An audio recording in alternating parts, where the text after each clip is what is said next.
will provide a strong fillip to food processing activities in the entire eastern region. This will result in 1.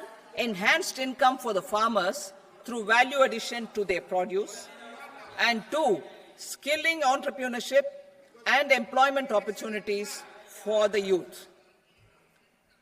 Manufacturing mission, furthering Make in India.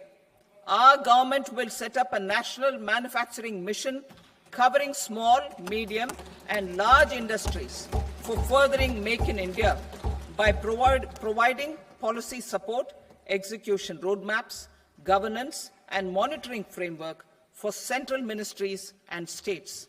Details are in Annexure E. Given our commitment to climate-friendly development, the mission will also support clean tech manufacturing.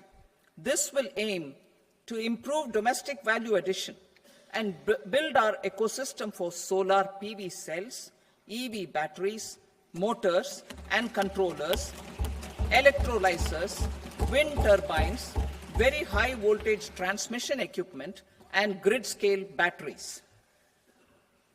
Investment as the third engine. Now I move to investment as the third engine, which encompasses investing in people, investing in the economy, and investing in innovation. Investing in people. Saksham Anganwadi and Poshan 2.0. Saksham Anganwadi and Poshan 2.0 program provides nutritional support to more than 8 crore children, 1 crore pregnant women and lactating mothers all over the country, and about 20 lakh adolescent girls in aspirational districts and the Northeast region. The cost norms for these nutritional support will be enhanced appropriately. Atal Tinkering Labs. 50,000 Atal Tinkering Labs will be set up in government schools in the next 5 years to cultivate the spirit of curiosity and innovation and foster a scientific temper among young minds. Broadband connectivity to government secondary schools and PHCs. Broadband connectivity will be provided to all government secondary schools and primary health centers in rural areas under the BharatNet project. Bharatiya Bhasha Pustak Scheme. We propose to implement a Bharatiya Bhasha Pustak scheme to provide digital form Indian language books for schools and for higher education. This aims to help students understand their subjects better and in their language. National Centers of Excellence for Skilling. Building on the initiative announced in the July 24 budget, 5 national centers of excellence for skilling will be set up with global expertise and partnerships to equip our youth with the skills required for Make for India, Make for the World manufacturing. The partnership will cover curriculum design, training of trainers, and a skills certification framework and periodic reviews. Expansion of capacity in IITs. Total number of students in 23 IITs has increased 100% from 65,000 to 1.35 lakh in the past 10 years.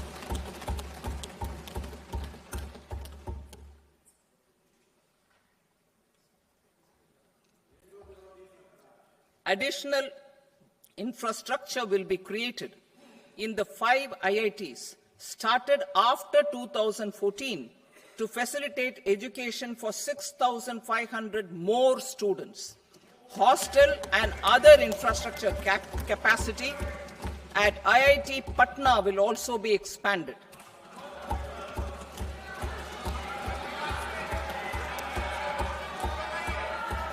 Center of Excellence.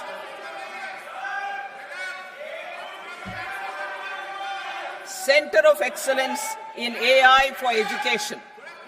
I had announced 3 centers of excellence in artificial intelligence for agriculture, health, and sustainable cities in 2023.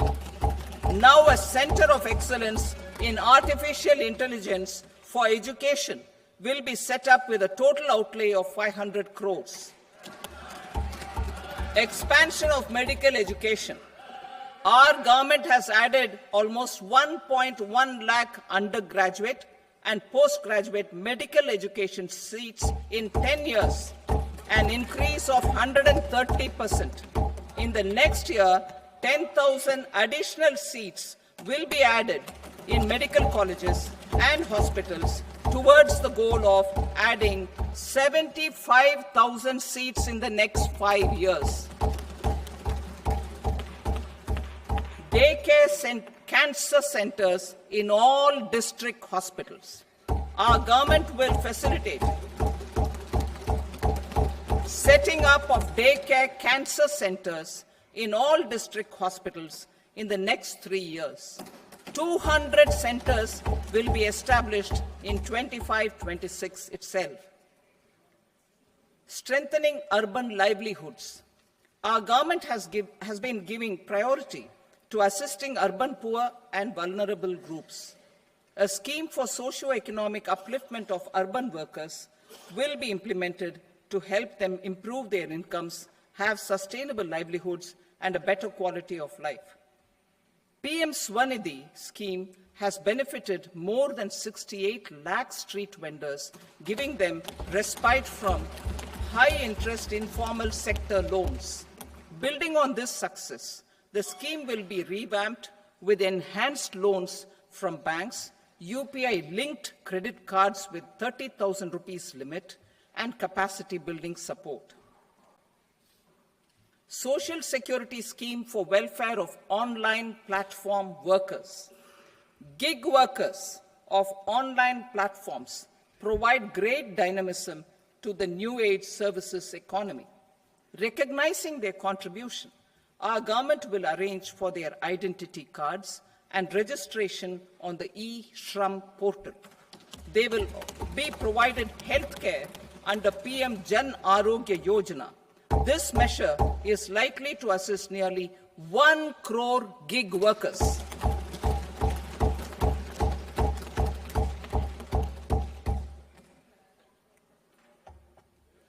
Investing in the economy. Public-private partnership in infrastructure. Each infrastructure-related ministry will come up with a 3-year pipeline of projects that can be implemented in PPP mode. States will also be encouraged to do so and can seek support from the India Infrastructure Project Development Fund, which is a scheme to prepare PPP proposals. Support to states for infrastructure. An outlay of 1.5 lakh crore is proposed for the 50-year interest-free loans to states for capital expenditure and incentives for reforms. Building on the success of the first asset monetization plan announced in 2021, the second plan for 2025 to 30 will be launched to plow back capital of 10 lakh crore in new projects. Regulatory and fiscal measures will be fine-tuned to support the plan. Jal Jeevan Mission. Since 2019, 15 crore households representing 80% of India's rural population have been provided access to portable tap water connections. To achieve 100% coverage, I am pleased to announce the extension of this mission until 2028 with an enhanced total outlay. The mission's focus will be on the quality of infrastructure and O&M of rural piped water supply schemes through Jan Bhagidari. A separate MOU or separate MOUs will be signed with the states and union territories to ensure sustainability and citizen-centric water services delivery. Urban sector reforms.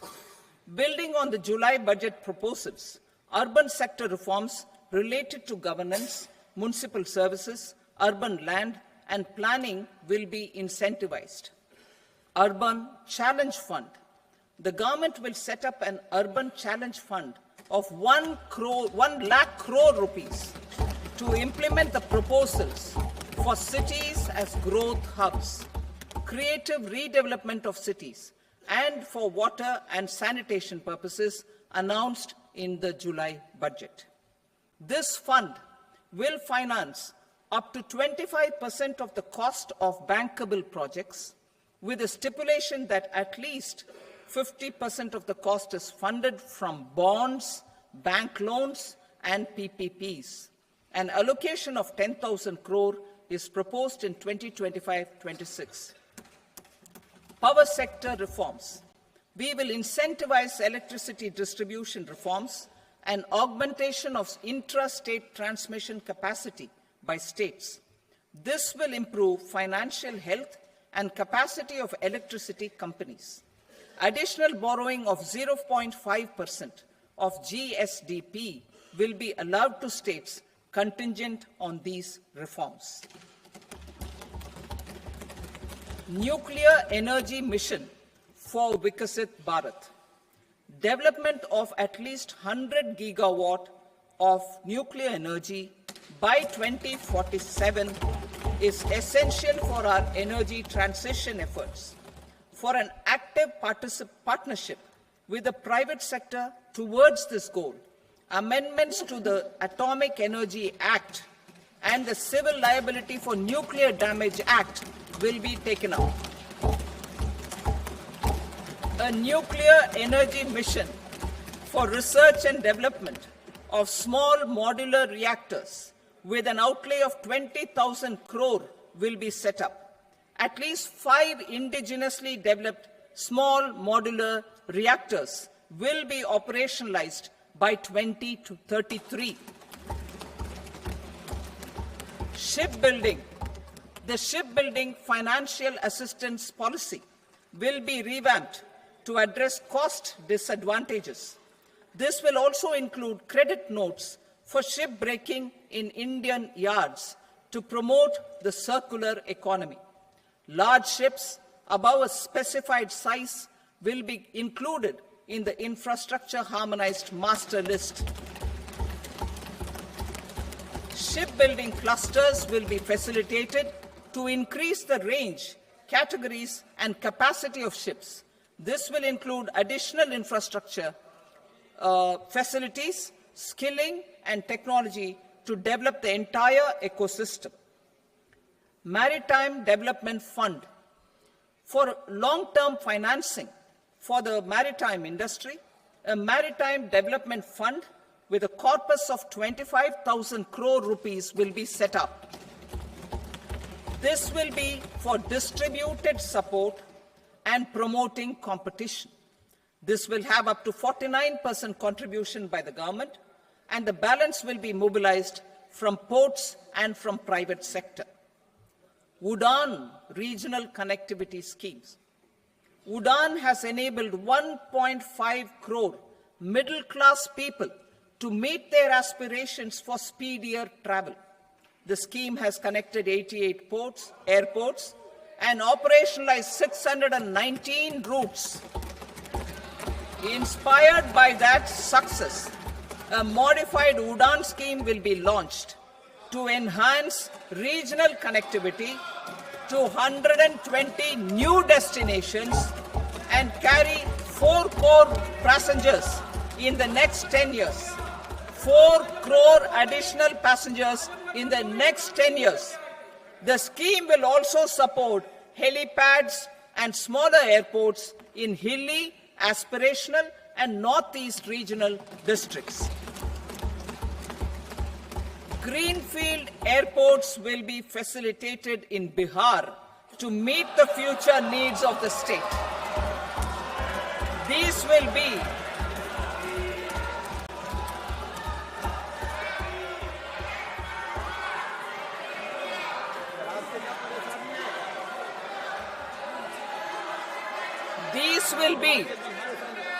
These will be in addition to the expansion of the capacity of Patna Airport and a brownfield airport in Beta.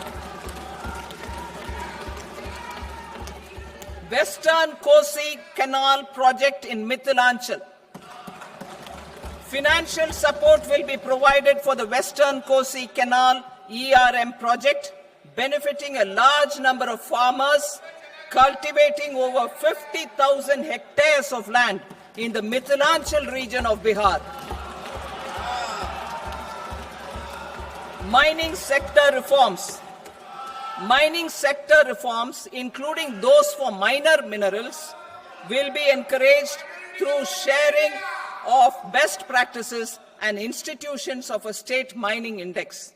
A policy for recovery of critical minerals from tailings will be brought out.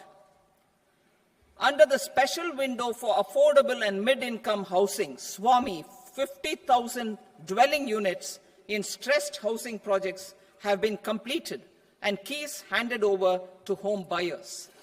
Another 40,000 units will be completed in 2025, further helping middle-class families who are paying EMIs on loans taken for apartments while also paying rent for their current dwellings. Building on this success, SWAMI Fund 2 will be established as a blended finance facility with contribution from the government, banks, and private investors. This fund of 15,000 crore rupees will aim for expeditious completion of another 1 lakh units. PM Gati Shakti data for private sector. For furthering PPPs and assisting the private sector in project planning, access to relevant data and maps from the PM Gati Shakti portal will be provided. Tourism for employment-led growth. Top 50 tourist destination sites in the country will be developed in partnership with states through a challenge mode. Land for building key infrastructure will have to be provided by the states. Hotels in these destinations will be included in the infrastructure harmonized list. The following measures will be taken for facilitating employment-led growth. Organizing intensive skill development programs for our youth, including in institutes of hospitality management. Providing mudra loans for homestays. Improving ease of travel and connectivity to tourist destinations.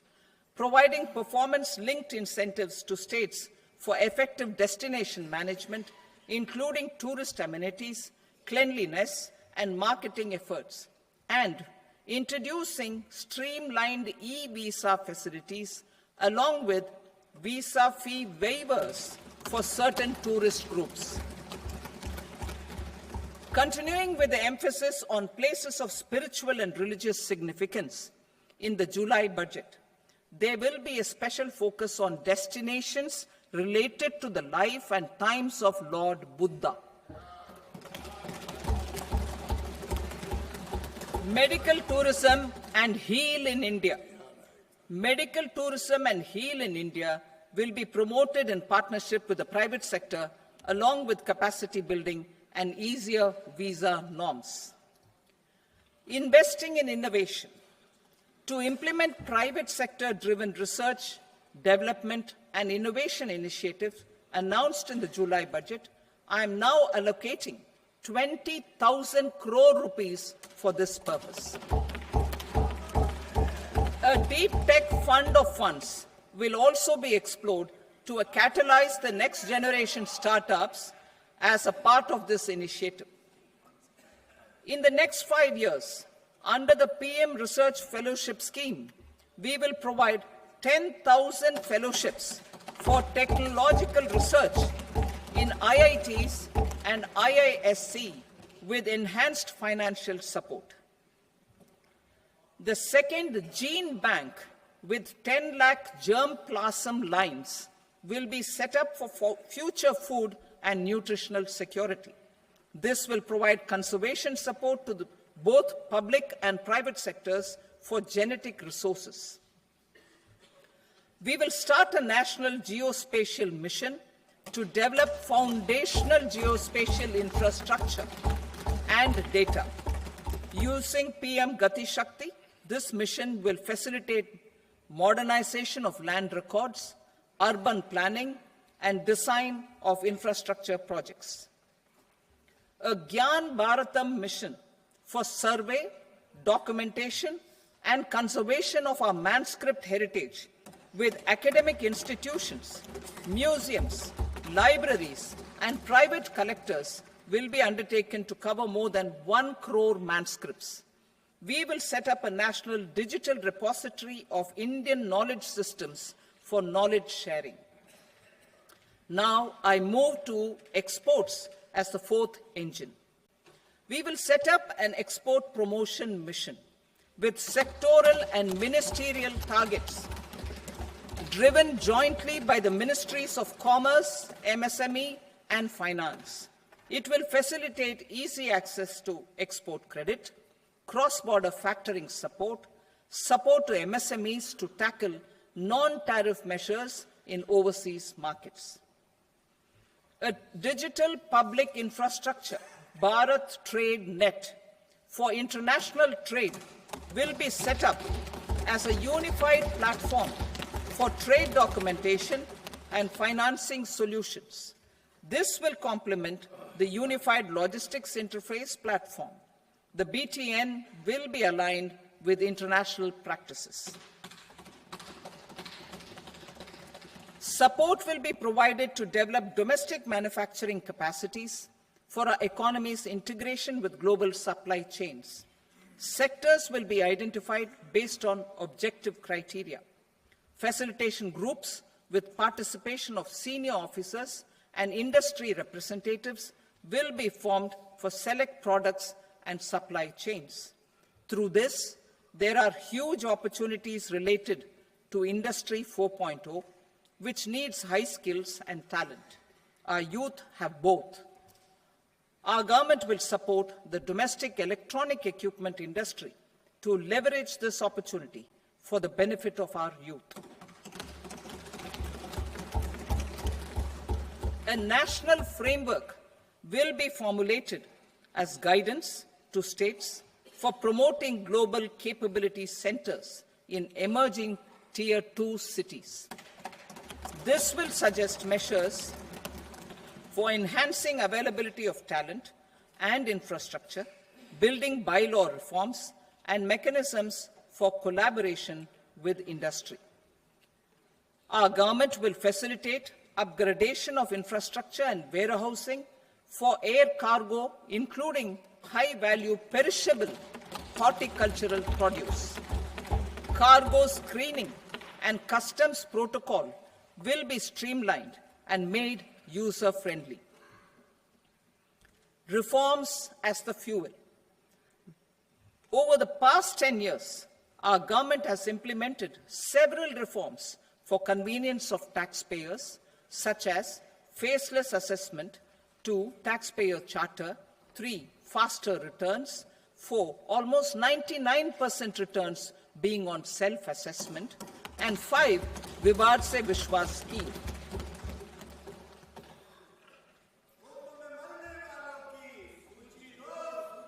Continuing these efforts, I reaffirm the commitment of the Tax Department to trust first, scrutinize later. I also propose to introduce the new income tax bill next week. I will detail the indirect tax reforms and changes in direct taxes in Part B. Financial sector reforms. The FDI limit for the insurance sector will be raised from 74 to 100%. This enhanced limit will be available for those companies which invest the entire premium in India. The current guardrails and conditionalities associated with foreign investment will be reviewed and simplified. The services of India Post Payment Bank will be deepened and expanded in rural areas. NABFID will set up a partial credit enhancement facility for corporate bonds for infrastructure. Public sector banks will develop Grameen Credit Score Framework to serve the credit needs of SHG members and people in rural areas. A forum for regulatory coordination and development of pension products will be set up. To implement the earlier announcement on simplifying the KYC processes, the revamped Central KYC Registry will be rolled out in 2025. We will also implement a streamlined system for periodic updating. Requirements and procedures for speedy approval of company mergers will be rationalized. The scope for fast-track mergers will also be widened and the process made simpler. As proposed in the interim budget, we signed bilateral investment treaties with 2 countries in 2024 to encourage sustained foreign investment, and in the spirit of First Develop India, the current model BIT will be revamped and made more investor-friendly. In the last 10 years, in several aspects, including financial and non-financial, our government has demonstrated a steadfast commitment to ease of doing business. We are determined to ensure that our regulations must keep up with technological innovations and global policy developments. A light-touch regulatory framework based on principles and trust will unleash productivity and employment. Through this framework, we will update regulations that were made under old laws. To develop this modern, flexible, people-friendly, and trust-based regulatory framework appropriate for the 21st century, I propose 4 specific measures. A high-level committee for regulatory reforms will be set up for a review of all non-financial sector regulations, certifications, licenses, and permissions. The committee will be expected to make recommendations within a year. The objective is to strengthen trust-based economic governance and take transformational measures to enhance ease of doing business, especially in matters of inspection and compliances. States will be encouraged to join in this endeavor. An investment friendliness index of states will be launched in 2025 to further the spirit of competitive, cooperative federalism. Under the Financial Stability and Development Council, a mechanism will be set up to evaluate impact of the current financial regulations and subsidiary instructions. It will also formulate a framework to enhance their responsiveness and development of the financial sector. In the Jan Vishwas Act 2023, more than 180 legal provisions were decriminalized. Our government will now bring up the Jan Vishwas Bill 2.0 to decriminalize more than 100 provisions in various laws. I now move to fiscal policy. In the July budget, I had committed to staying the course for fiscal consolidation. Our endeavor will be to keep the fiscal deficit each year such that central government debt remains on a declining path as a percentage of the GDP. The roadmap for the next 6 years has been detailed in the FRBM statement. Revised estimates for 2024-25. The revised estimate of the total receipts other than borrowings is 31.47 lakh crore rupees, of which the net tax receipts are 25.57 lakh crore rupees. The revised estimate of the total expenditure is 47.16 lakh crore rupees, of which the capital expenditure is about 10.18 lakh crore rupees. The revised estimate of the fiscal deficit is 4.8% of the GDP. Budget estimates for 25-26. Coming to 25-26, the total receipts other than borrowings and total expenditure are estimated at 34.96 lakh crore rupees and 50.65 lakh crore rupees respectively. The net tax receipts are estimated at 28.37 lakh crore rupees. The fiscal deficit is estimated to be 4.4% of GDP. To finance the fiscal deficit, the net market borrowings from dated securities are estimated at 11.54 lakh crore. The balance financing is expected to come from small savings and other sources. The gross market borrowings are estimated at 14.82 lakh crore rupees. I will now move to Part B. Indirect taxes.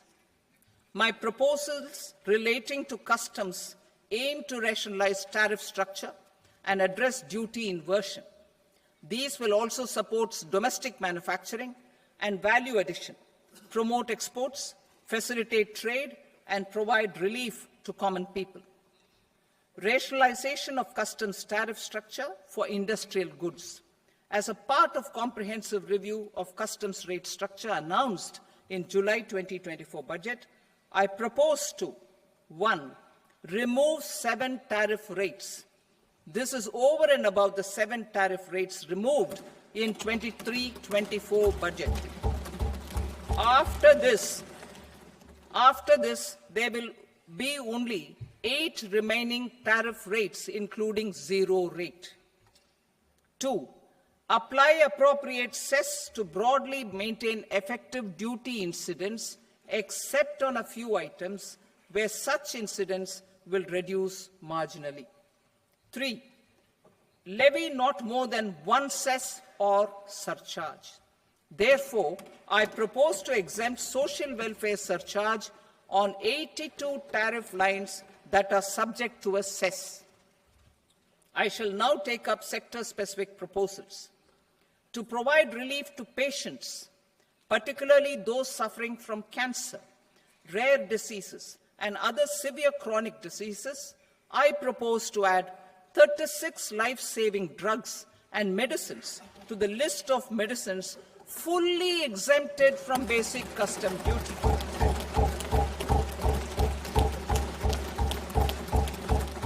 I also propose to add 6 life-saving medicines to the list attracting concessional custom duty of 5%.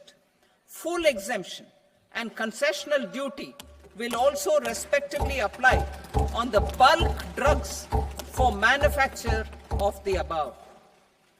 Specified drugs and medicines under patient assistance programs run by the pharmaceutical companies are fully exempt from BCD, provided the medicines are supplied free of cost to the patients. I propose to add 37 more medicines along with 13 new patient assistance programs. Support to domestic manufacturing and value addition. Critical minerals. In the July 2024 budget, I had fully exempted BCD on 25 critical minerals that are not domestically available.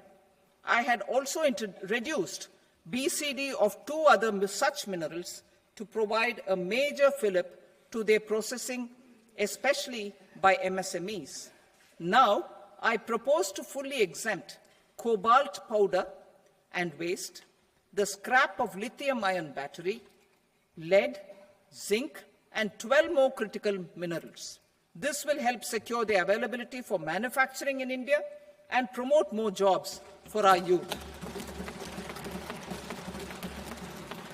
To promote domestic production of technical textile products such as agro-textiles, medical textiles, and geotextiles at competitive prices, I propose to add 2 more types of shuttle-less looms to the list of fully exempted textile machinery.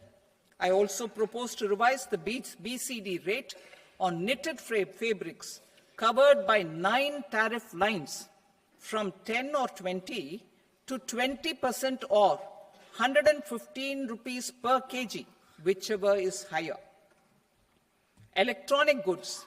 In line with our Make in India policy and to rectify inverted duty structure, I propose to increase the BCD on interactive flat panel display from 10% to 20% and reduce the BCD to 5% on open cell and other components. In 23-24 budget, for the manufacture of open cells of LCD, LED TVs, I had reduced the BCD on parts of open cells from 5% to 2.5%. To further boost the manufacture of such open cells, the BCD on these parts will now stand exempted. Lithium-ion battery.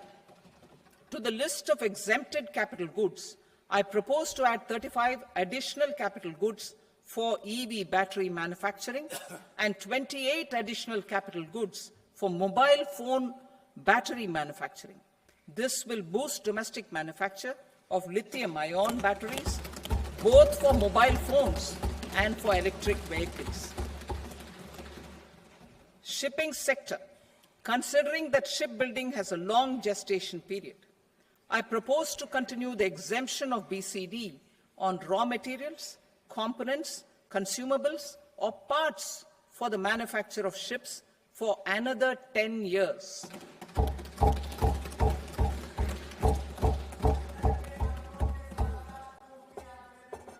I also propose the same dispensation for shipbreaking to make it more competitive. Telecommunication. To prevent classification disputes, I propose to reduce the BCD from 20% to 10% on carrier-grade Ethernet switches to make it at par with non-carrier-grade Ethernet switches. Export promotion. To facilitate exports of handicrafts, I propose to extend the time period for export from 6 months to 1 year, further extendable by another 3 months if required. I also propose to add 9 items to the list of duty-free inputs. Leather sector. I propose to fully exempt BCD on wet blue leather to facilitate imports for domestic value addition and employment.